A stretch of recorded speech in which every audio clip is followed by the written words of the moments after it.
자, FTA 특례법, FTA 특례법 강의 시작하도록 하겠습니다. FTA 특례법이라고 하는 것은 이제 일반 사람들이 부르는 거고요. 정식 명칭은 FTA 관세법이라고 하거든요. 근데 그냥 편하게 FTA 특례법이라고 부르도록 하겠습니다.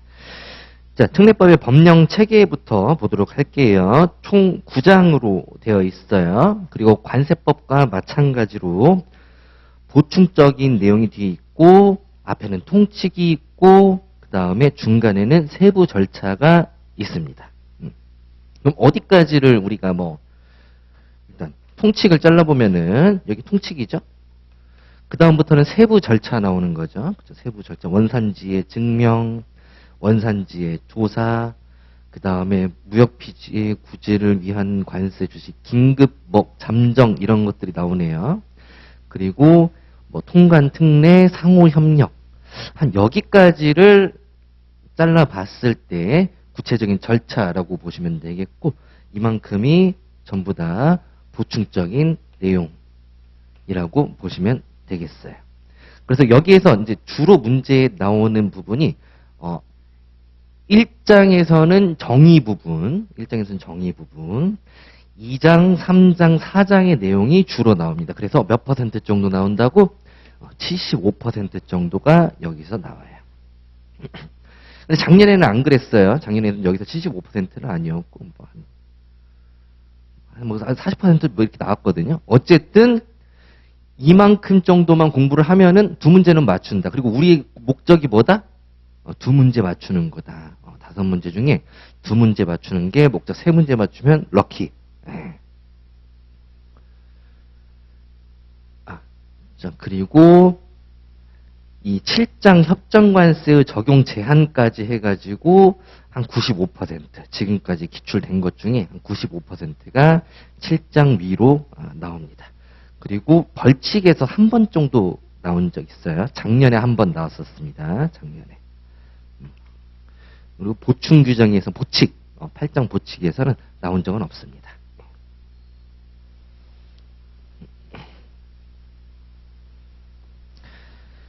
자, 그러면은 하나씩 제목을 한번 보도록 할게요. 목적은 한번 보면 되겠고, 정의 부분에 대해서 용어를 정의를 하면 되겠고, 3조에서 다른 법률과의 관계라고 했는데, 여기서 말하는 다른 법률이라는 게 어떤 게 떠오를 수 있을까요? 그렇죠. 관세법이 떠오를 수 있겠죠. 그렇죠. 그래서 주로가 아니고 그냥 관세법과의 관계라고 보시면 되겠어요. 그리고 관세법 말고 FTA 협정이 있을 거예요. 그렇죠? 협정을 기반으로 이런 내용을 만들었겠죠. 그럼 협정하고의 이 법률하고의 관계 또 같이 규정이 되어 있습니다. 관계는 별거 없어요. 그냥 뭐가 우선 적용된다. 우리 상식적으로 생각을 해볼까요? 관세법이랑 FTA 특례법이랑 상충이 됐어. 그럼 뭐가 우선될까? 특례법이 우선돼요. 특례법이 우선돼요. 그러면 협정하고 이 특례법하고 상충이 됐다. 그러면 협정. 다른 국가와 협의한 내용이기 때문에 협정이 우선됩니다. 자, 그리고 2장 협정관세의 적용 부분 보도록 하겠습니다. 협정관세가 적용된다라고 하는 것은 우리나라가 어떤 상황이겠습니까? 적용한다. 수입국 입장이야, 수출국 입장이야?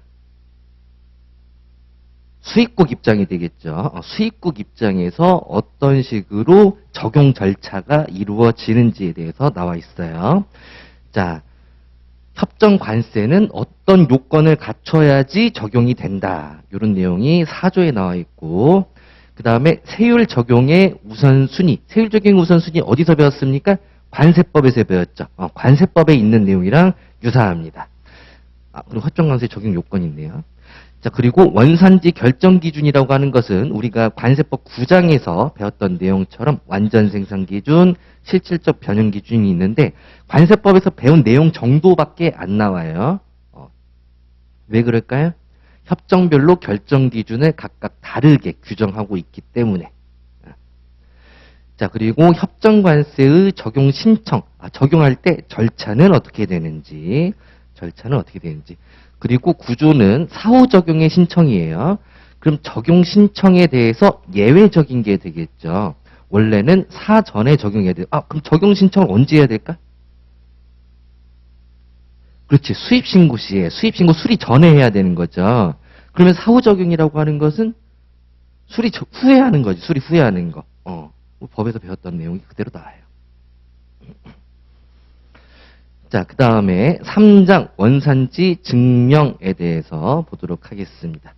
자, 원산지 증명은 어떻게 해야 된다. 그러니까 증명서 방식으로 할 수도 있고, 예를 들면 자율 발급이라고 우리 배운 적 있죠. 그런 것들은 상업송장 같은 데다가 원산지 문구를 기재함으로써 하는 방법도 있고, 그런 내용들이 나옵니다. 그래서 원산지 증명서의 작성 발급은 어떻게 하는지, 작성이라고 하는 것은 뭐 자율 발급 같은 걸 말할 수 있겠고요. 그리고 뭐 발급 같은 경우에는 기관에서 발급해 주는 것들을 말할 수 있겠죠. 그리고 어떤 특혜를 주는 거예요. 원산지 인증 수출자. 원산지 관리를 잘하고 있는 업체에 대해서는 소정의 특혜가 주어지게 됩니다. 자, 그리고 중소기업에 대한 원산지 증명 지원. 그리고 원산지 증빙서류의 수전 통보, 증빙서류의 보관, 제출 이런 부분은 증명 부분에서 어떤 거다? 보충적인 내용이겠구나라고 생각하시면 되겠죠. 보충적인 내용이겠구나.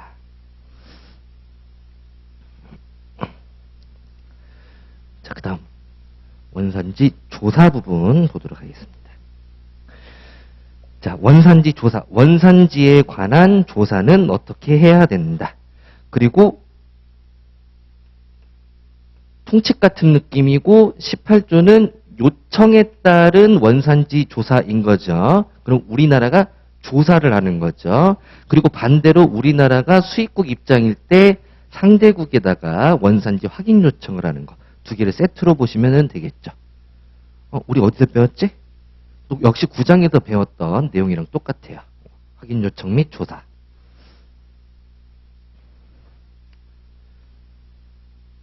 밑에도 28조, 19조, 20조 세 개를 세트로 보시면 되겠네요.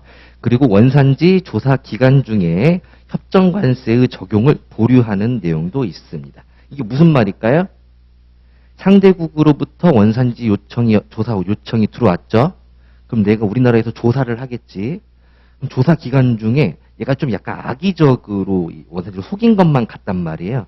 그러면 계속 수입이 들어올 거 아니야. 그런 거에 대해서 적용을 보류할 수 있는 규정이 있구나라고 생각하시면 되겠습니다. 여기까지가 메인이고, 무역피해 구제를 위한 관세 조치라고 그래가지고 어디서 많이 본 거 있죠.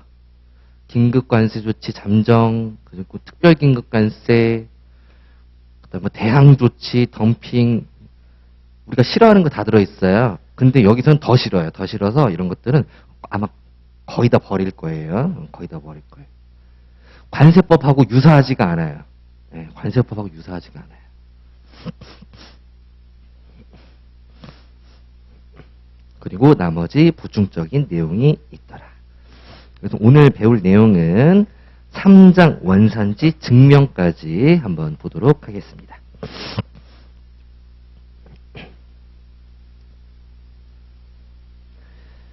자, 우리나라 FTA 발효 현황입니다. 발효 현황. 얘네들은 개정이 될 수 있어요. 3월 달 이내에 개정이 될 수도 있으니까 그때마다 잘 챙겨서 봐주시기 바랍니다. 지금 2022년 12월 기준으로 20개 협정이 있고 59개의 국가가 있다. 요거 자체가 문제로 나올 수 있습니다. 이거 자체가.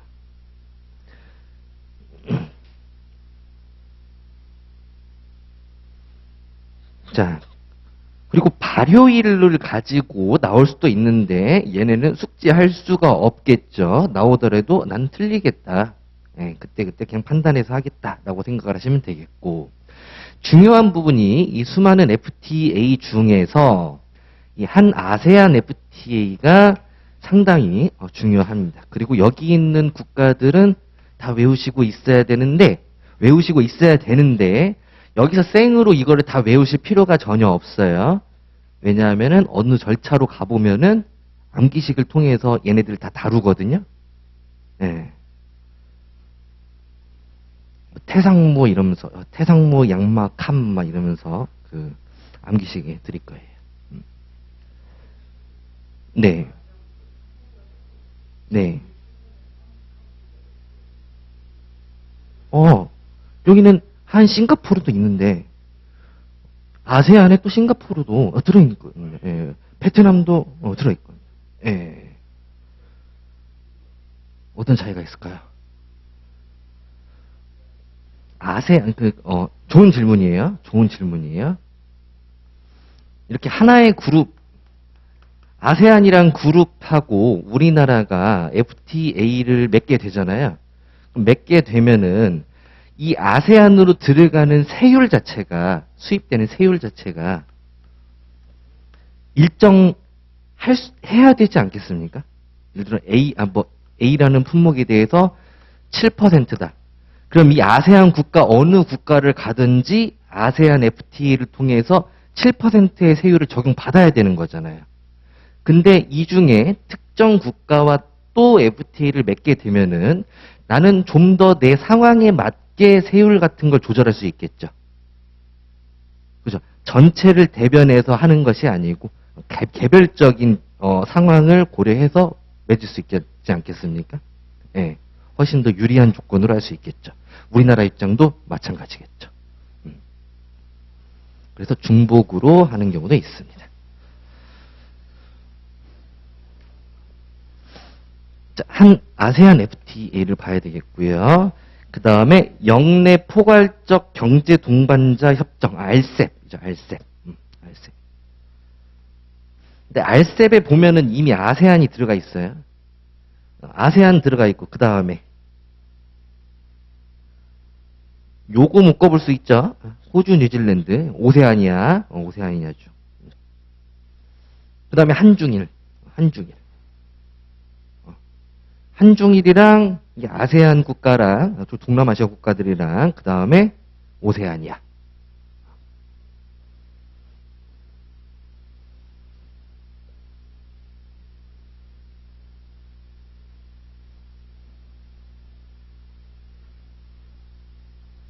그렇습니다. 그래서 얘네 둘을 중심으로 생각을 하시면 되겠습니다. 천천히 배우게 될 거예요.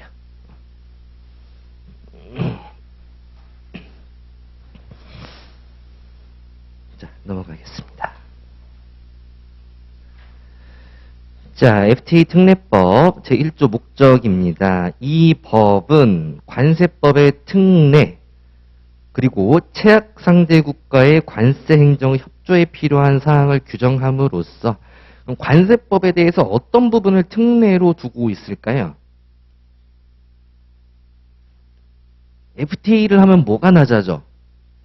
세율이 낮아지죠. 그러니까 세율에 대한 특례가 있겠죠. 그럼 그 세율의 적용 절차에 대한 특례도 있겠죠. 네, 그렇게 생각하시면 돼요. 그리고 상대국가 관세 행정 협조에 필요한 사항을 규정함으로써 이 내용은 구체적으로 법조문이 있으니까 그때 확인하도록 하겠습니다. 자, 정의 부분 보도록 하겠습니다. 자, 자유무역 협정이란 우리나라가 채약 상대 국가의 관세 철폐 그리고 세율의 연차적 인하 등 무역의 자유화를 내용으로 하여 체결한 협정을 말한다. 이렇게 하고 넘어가시면 되겠습니다. 자, 채약 상대국이라고 하는 것은 여기서부터는 문제가 나올 수 있어요. 어느 부분이 나오냐면은 포함 부분이 나와요. 포함 부분이. 자, 채약 상대국이란 우리나라와 자유무역 협정을 체결한 국가를 말하는 건데, 국가라고 하는 거에는 뭐가 포함된다? 국가연합, EU라든지 메르코스라든지 아니면은 독립된 관세 영역까지도 포함을 합니다. 자, 그리고 채약상대국의 관세 당국이란 그냥 관세 당국을 생각하시면 되겠죠. 예, 관세 분야만 해당한다. 이 내용은 굳이 안 읽어보셔도 되겠죠. 자, 원산지란 협정에서 정해진 기준에 따라서 뭐 가공 등이 이루어진 것을 보는 국가를 말한다. 얘네도 별로 체크할 거 없어요. 자, 원산지 증빙 서류란 원산지 증명서와 원산지 증명서 플러스 원산지 증빙 자료, 확인을 위해 필요한 자료. 오케이? 증명서 플러스 증빙 자료, 확인 자료까지를 포함한다. 자, 그리고 협정 관세란 여기서 나오는 부분이 세율을 연차적으로 인하하여, 이 부분이 틀리게 나와요. 관세 철폐한다고 하는 것은 협정을 맺자마자 몇 퍼센트가 되는 걸 말해요? 기본 세율이 아니고 FTA를 맺자마자 0% 이렇게 되는 걸 철폐라고 하는 거죠. 연차적 인하라는 건 뭐예요? 1년에 조금씩 내려가는 거예요.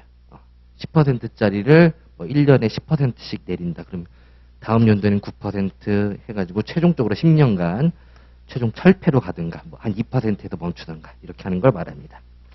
근데 여기가 뭐라고 나오냐? 일시적 인하 이런 식으로 나올 수 있어요.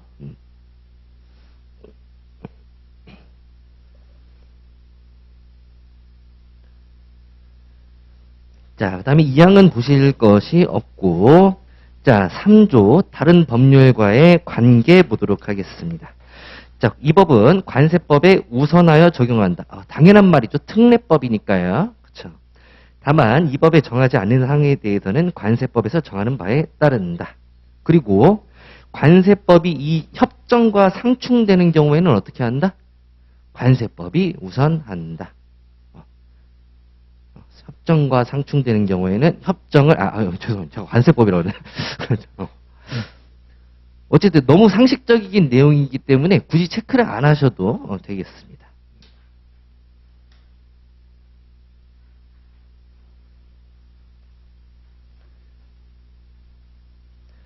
자, 그 다음에 2장 협정관세의 적용입니다. 협정관세의 적용.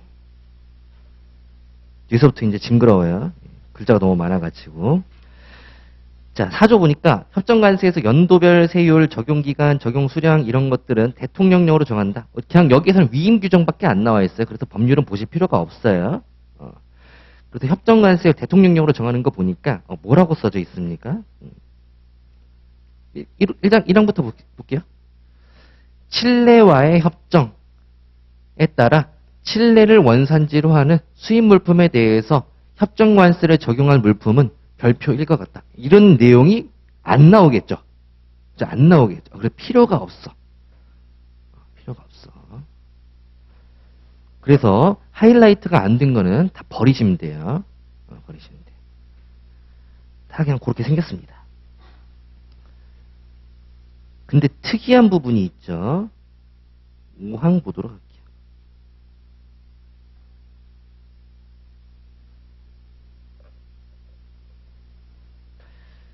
자, 아세안 회원국이 우리나라를 원산지로 하는 물품에 대하여 적용하는 관세율이 100분의 10 이하인 물품으로서 아세안 회원국이래요. 그러니까 아세안 FTA에 해당을 하는 거겠죠. 그렇죠? 아세안 FTA에 해당하는 거래요. 그럼 여기 우리나라에서 아세안으로 넘어가는 물품이 있어요. 그럼 아세안에서 얘를 민간 품목으로 지정을 해요. 얘네에 대해서는 나는 좀 FTA 적용 안 받고 싶어. 라고 말을 하는 거예요. 근데 아세안 전체에서 말하는 게 아니죠. 아세안 국가 중 일부, 필리핀, 이렇게 딱, 우리는 이 품목에 대해서 민간 품목으로 지정할 거야. 라고 하는 거예요. 그래서, 필리핀. 그러면은 기존에 우리나라로 들어오는 아세안 FTA가 FTA 세율이 파란색을 FTA라고 할게요. 그죠? 0%였고 그 다음에 이 FTA가 적용되기 전의 세율은 뭐라고 말하냐면은 MFN 세율이라고 그래가지고 최애국 대우 세율이라고 하거든요. 최애국 대우 세율. 그걸 뭐라 실행 세율을 말하는 거예요. 실행 세율. 그냥 그 물품이 수입될 때 적용되는 세율. 그래서 실행세율이 예를 들어서 8%였다. 그리고 A라는 어디였어? 아세안 국가에서 필리핀이었죠? 필리핀에서 FTA가 아세안 FTA겠죠? 아세안 FTA 세율이 0%였어요. 근데 필리핀으로 수출 나가는 거는, 우리나라에 수출 나가는 거는 뭘로 해야 돼? 얘네가 우리 FTA 세율을 안 할 거야. 왜냐하면 우리가 민간 품목으로 지정을 했거든. 라고 그래가지고 얘네를 예를 들어서 6%로 설정을 하게 돼요. 자, 그러면은 우리나라에서 수출이 나간 품목에서 수입이 필리핀에서 할 때 0%가 적용이 안 되겠죠. 얘네가 배제를 했으니까. 민간 품목이라고 그래가지고 우리는 안 한다고 그랬으니까. 몇 퍼센트가 적용돼요? 6%가 적용되겠죠. 그렇죠? 그러면은 우리는 상호 대응 세율로 6%를 적용할 수가 있어요. 얘네로부터 수입되는 물품에 대해서. 오케이? 네. 상호주의죠. 상호주의죠. 네. 하지만 MFN 세율을 초과할 수는 없어요. 네. MFN 세율이라고 하는 건 실행 세율이잖아요. 근데 내가 이 실행 세율을 초과해서 그 아세안 국가한테 부여를 해버리면은 WTO에서 규정한 내용을 위반하게 되는 거지 않습니까? 그렇죠? 그래서 관세율이 100분의 10 이하인 물품으로서 그 아세안 회원국이 우리나라에 통보한 물품, 이게 뭐라고? 민간 품목이라고 통보한 물품에 대해서는 최혜국세율을 초과하지 않은, 실행세율을 초과하지 아니하는 범위에서 높은 세율을 적용한다. 다음 중 높은 세율을. 협정관세율하고 아세안 회원국이 적용하는 관세율 중에 높은 세율. 협정세율하고 아세안 회원국이 적용하는 세율 중 높은 세율을 적용할 수 있어요. 다만 어디를 초과 못한다고? MFN 세율을 초과할 수는 없어요. 오케이. 여기서 그냥 이거를 설명드린 건데 뭐라고 문제가 나오냐면은 다음 중 상호 대응 세율이 적용되는 국가는 이러면서 FTA는 그럼 우리는 아세안을 골라야 되겠죠. 오케이. 자, 그다음 특이한 거 뭐 있는지 봅시다. 페루는 중고 물품에 대한 특례를 두고 있어요. 페루 FTA와 관련해 가지고 중고품은 협정관세 적용을 제한할 수 있다. 역시 이거는 협정관세 적용 안 하고 실행세율 하겠다라는 소리하고 똑같은 거예요. 그럼 중고 물품이란 건 뭐냐? 세 번에 그냥 중고 물품이다라고 특례가 되어 있던가 표시가 되어 있던가 관세율 표에 아니면 그냥 중고 물품인 거예요. 밑에 2호를 한번 읽어보세요. 사용된 후 끝났잖아 이미. 중고 물품인 거잖아. 예. 그러니까 중고 물품이라고 표기가 HS 관세율 표상에 되어 있던가 아니면 그냥 중고품이던가 이렇게 생각하시면 돼요. 이것도 뭘로 나온다고? 다음 중 중고품에 대한 특히 가지고 있는 FTA는 한 배로. 자, 미국과 관련해 가지고는 미국 관련해서는 자동차에 대해서 자동차 중에서도 8703 승용 자동차거든요. 승용 자동차에 대해서는 예외를 가지고 있다. 관세율을 인상할 수 있대요. 근데 항상 최혜국 대율을 초과해서는 안 되는 거죠. 이건 항상 원칙이에요.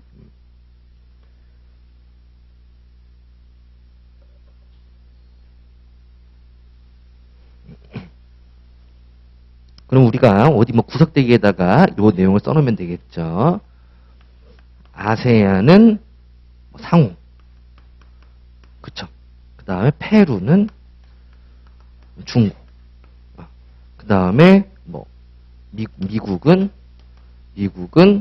뭐예요? 자동차, 차. 저는 근데 이렇게 안 써놓고 제가 만약에 수험생이라면은 여기를 빼요 이렇게. 그래서 얘네만 써놔요. 그래서 읽을 때마다 내가 이걸 아는지 모르는지 체크를 하는 거죠. 무슨 소리인지 알겠어요? 아세안, 페루, 미국만 써놓고 여기에 따른 특례가 뭐가 적용되는지. 자, 됐습니다.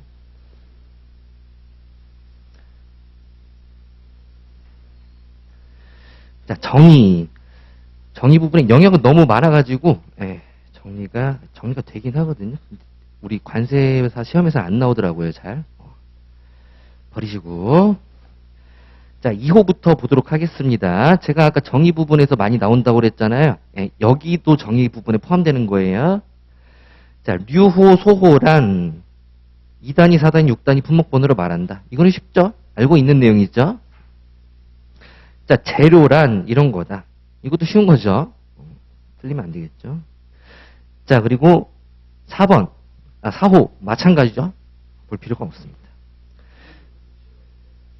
내도 맞출 수밖에 없죠. 네, 내도 그렇죠. 네, 내도. 네. 자, 5호 원산지 물품 또는 원산지 재료란 대한민국 또는 체합국이 핵심이 되겠죠. 그렇죠? 대한민국으로 인정되는 물품을 말한다. 이렇게 하면 틀리겠죠. 대한민국 또는 체합국입니다. 자, 비원산지 물품이나 재료 같은 경우에는 반대로 생각하시면 되겠고요. 대체 가능한 물품이다. 이것도 그냥 상식적인 수준에서 생각하시면 되겠습니다. 상업적으로 동일한 질과 특성을 가지고 상호 대체 사용이 가능한 물품. 너무나 당연하죠. 자, 완전 생산 기준 볼 필요가 없겠고요. 자, 3번 변경 기준 여기에서 문제가 많이 나와요. 어느 부분이 많이 나올까요?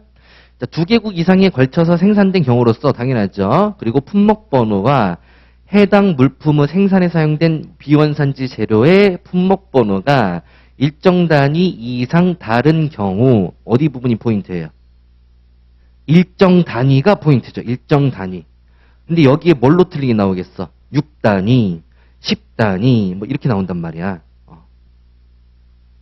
왜 이렇게 일정 단위로밖에 못 쓴다고 그랬습니까? 협정별로 다 다르니까. 협정별로 다 다르니까. 최종적으로 생산한 이 부분도 많이 나옵니다. 이 부분은 뭐라고 나오냐면은 일정 단위 이상이 다른 경우 생산 과정을 거친 모든 국가를 뭐 이런 식으로 생산 과정을 거친 모든 국가를 원산지로 인정하는 기준을 말한다.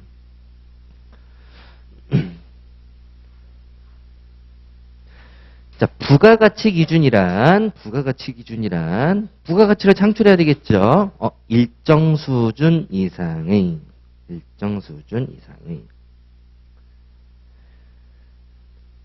자, 공장도 거래 가격이란 이 부분도 많이 나옵니다. 이 부분도 수출될 때 환급되는 내국세를 공제한 가격을 말한다. 환급되는 거, 내국세는 공제한 가격을 엑스웍스라고 합니다. 자, 본선인도 가격이라고 하는 것은 최종 선적한 선전지까지 운송하는 데 드는 운송비를 포함한 가격이에요. 근데 얘를 제외한다라고 쓰게 되면 뭔가 맞아 보여요. 왜 맞아 보일까요? 이게 해외 운송비라고 생각을 하는 거야. 읽다 보니까 아무 생각 없이 읽다 보면은 최종 선적항 선전지까지 운송하는 데 드는 운송비가 해외 운송비라고 착각을 하게 되는 거죠. 그럴 수 있으니까. 여기도 이렇게 체크를 해두시면 되겠고.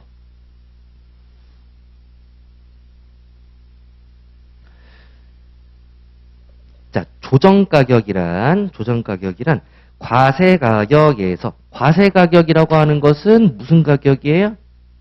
CIF 가격이죠. 그죠? CIF 가격에서 같은 법 30조 제1항, 관세법 30조 제1항 6호가 뭐예요? 운임 및 보험료죠? 네, 운임 및 보험료를 제외한 가격을 말한다. 조정 가격은 FOB 가격이다. 덤핑이랑 헷갈리면 안 되겠죠.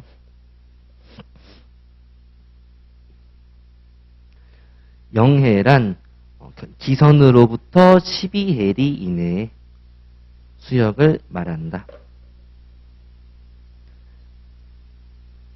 자, 원산지 증명서란 원산지를 증명하는 서류를 말한다.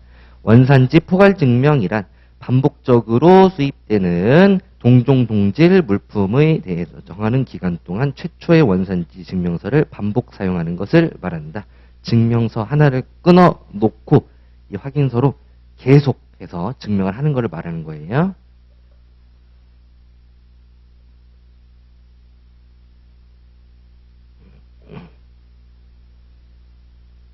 계속 협정 적용 보도록 하겠습니다. 자, 수량별 차등 협정관세의 적용. 말이 좀 어렵나요? 말이 어렵죠. 그러면 하나씩 끊어볼게요. 수량별. 수량에 따라서 차등 협정관세를 넣는다. 이게 무슨 말이에요? 할당한다는 소리 아닙니까? 할당한다. 할당관세. 그리고 우리가 뭐였죠? W세율 배웠었죠? W세율 어떤 식으로 돼 있다고 그랬어? 국내 가격 차에 상당한 율로 양호한 것 같은 경우에는 시장 접근 물량 설정해놓고 시장 접근 물량 초과하는 것은 더 고세율을 부과를 하고 수량별로 차등 협정이 줬죠. 관세를 줬죠. 그래서 일정 수량에 대하여 더 낮은 세율, 일정 수량에 대하여 더 낮은 세율 이 적용되도록 양호한 물품이 있는 경우에는 첫 번째 방법, 할당관세 떠올리면 될 거예요. 그죠? 추천서 방법이 있다. 그럼 뭘 또 떠올리면 되겠어요? 추천서 예외가 뭐였어요? 선착순이 있었죠. 그죠? 선착순. 관세청장은 선착순 방법으로 배정할 수 있다. 그죠? 그럼 이 3조의 내용은 이 추천서, 할당과 관련된 내용이 나와 있구나. 라고 생각하시면 되겠습니다. 그리고 추천서 제출 시기는 언제? 항상 수리 전까지. 수리 전까지. 근데 수리일부터 15일 되는 날까지 또 제출할 수 있는데 이때는 반출되지 않는 조건으로.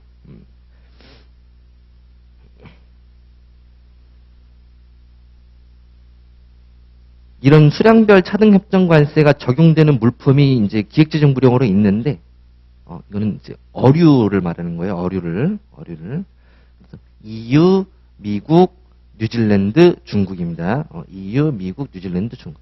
넙치, 면어, 명태, 민어. 명태, 민어. 홍어. 다른 거 참치 말하는 거죠. 소라, 그다음 해파리. 외우지 마세요. 외우지 마세요. 저런 게 있더라. 저런 게 있더라.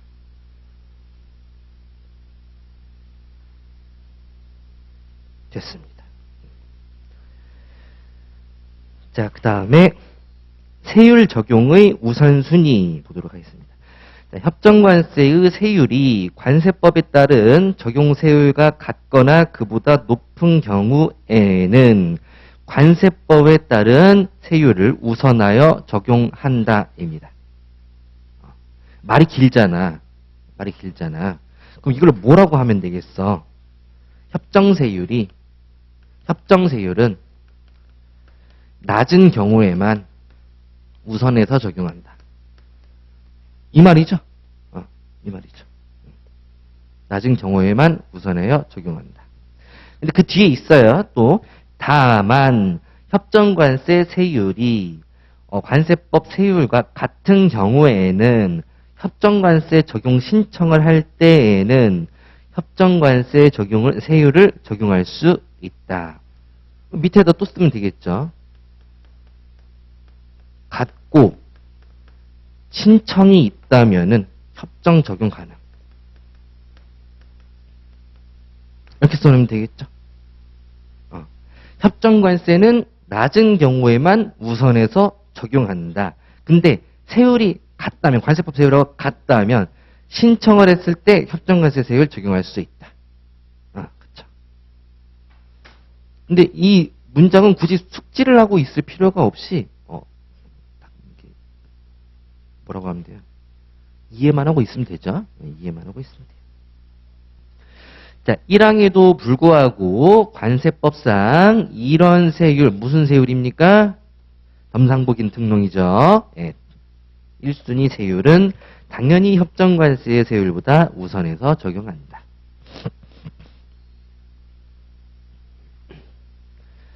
자, 협정관세의 적용 요건. 협정관세는 다음 요건을 모두 충족한 수입 물품에 대하여 적용한다. 자, 어떤 요건이 있냐면은 물품 요건, 원산지 요건, 그리고 신청 요건, 절차적 요건이 있습니다. 자, 물품 요건은 왜 있는 거예요? 수입 물품이 협정에 따른 협정관세의 적용 대상일 것. 너무나 당연한 내용이잖아요. 근데 A부터 Z까지의 물품이 있다면은 이거를 전부 다 협정 대상에다 넣는 게 아니고 일부 빼는 품목들이 있어요. 협상이 안 되는 품목들은. 그런 것들은 협상 대상 물품이 아닌 거죠. 그래서 협상 대상 물품이어야 되고, 그리고 원산지가 당연히 취약상대국이어야 되고, 신청이 당연히 있어야 되겠죠. 신청이 당연히 있어야 되겠습니다. 이 신청이 있어야 된다는 건 뭐냐? 베트남으로부터 수입되는 물품이고 원산지가 베트남이라 하더라도 그거를 무조건 한 베트남 FTA를 적용해 줄 수는 없는 거예요. 특혜는 무조건 신청하는 절차가 있어야 되는 거예요.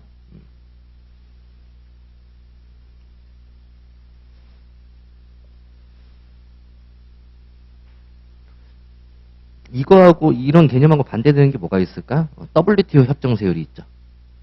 WTO 협정세율은 신청하고는 전혀 상관이 없죠. 그냥 무조건 해주죠. WTO 국가로부터 들어오면은. 네. WTO 국가네? 그러면 오케이. WTO 세율. 최애국 대우. 네. 자, 그 다음에 원산지 결정 기준. 우리 관세법에서 배운 거 한번 떠올려 볼까요? 관세법에서 배운 거? 뭐가 있었어? 완전 생산 기준이 있었고, 실질적 변형 기준이 있었고, 완전 생산 기준에는 뭐 그림 같은 거 있었고, 실질적 변형 기준 가봤더니 이게 3번 변경 기준이 있었고, 그 다음에 부가가치 기준 있었고요. 부가가치 기준이 품목별 변경 기준, 품목별 기준이 있었죠. 그리고 품목별 기준을 나눠봤더니 3번 변경 기준, 부가가치 기준하고 생산 기준이 있었죠. 생산 공정 기준이 있었죠. 그럼 이 기준에다가 추가되는 보충적인 기준이 뭐가 있었어요? 원칙이 직접 운송 원칙이 있었죠. 그쵸?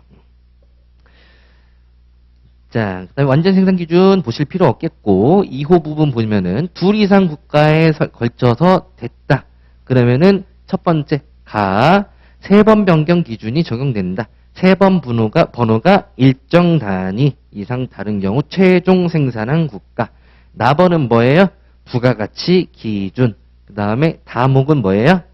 주요 공정을 수행한 가공공정 기준. 관세법에서는 얘를 묶어가지고 품목별 기준으로 설정을 해놨었는데 얘네는 그냥 3개를 각각 구분했다라고 보시면 되겠죠. 자, 그 다음에 2항 보니까 어떤 내용이 나옵니까? 직접 운송 원칙, 보충적인 내용. 원산지로 결정된 경우에도 해당 물품이 원산지가 아닌 국가를 경유해서 운송되는 경우에는 인정되지 아니한다. 결국 직접 운송돼야 된다. 그 말인 거잖아. 직접 운송돼야 된다. 다만 해당 물품이 운송 목적으로 환적되었거나 일시적으로 보관되었다고 인정되는 경우에는 그러하지 아니하다. 관세법보다 좀 러프하게 규정이 되어 있네요. 시행 규칙 가보면 좀 더 자세히 규정이 되어 있습니다.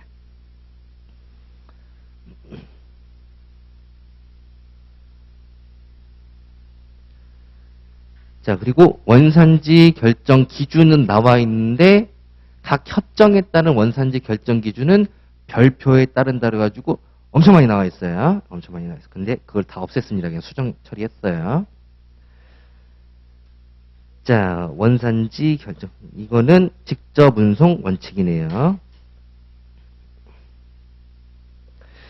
자, 관세청장 또는 세관장은 수입자가 7조 2항 단서에 따른 요건을 입증하지 못한 경우에는 원산지를 인정하지 아니한다. 자, 수입자에게 입증 책임이 있다. 라고 보시면 되겠죠. 뭘 입증할 책임이 있어요? 일단 전제 조건이 뭐야? 직접 운송되지 않고 다른 국가를 경유해서 들어온 거죠. 그럼 이때 뭘 입증해야 되겠어? 그냥 일시적으로 했고 그냥 단순 운송을 목적으로만 한 거고 이런 사항을 입증을 해야 될 의무가 수입자한테 있다라는 겁니다. 관세청장, 세관장은 다음 어느 하나에 해당하는 경우 이항 단서에 해당하는 것으로 인정하지 아니한다. 그러니까 직접 운송 원칙이 적용되지 않는, 배제되는 경우죠. 이건 직접 운송이 아니다. 직접 운송 원칙이 아니다라고 하는 거예요. 자, 원산지가 아닌 국가에서 작업 과정에 추가된 경우, 그리고 통제 또는 감독하에 있지 않았던 경우, 이거는 직접 운송 원칙으로 직접 운송으로 볼 수가 없죠.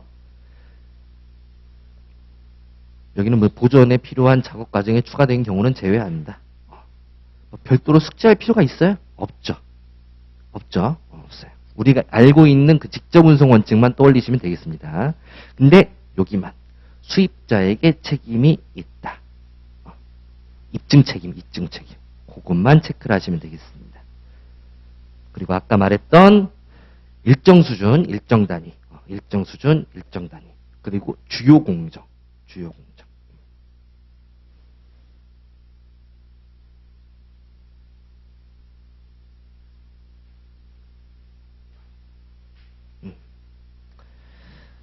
됐어요.